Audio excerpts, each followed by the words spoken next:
Hallo, heute zeigen wir euch den Hildegardesplatz. Das ist das Merkmal vom Hildegardesplatz, der Brunnen.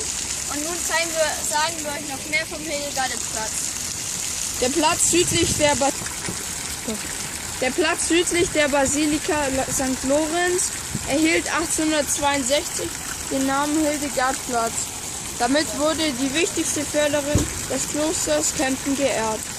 Hildegard war die dritte Ehefrau Karls des Großen. Sie stammte aus alemannisch-bayerischem Adel und wurde ca. 758 geboren.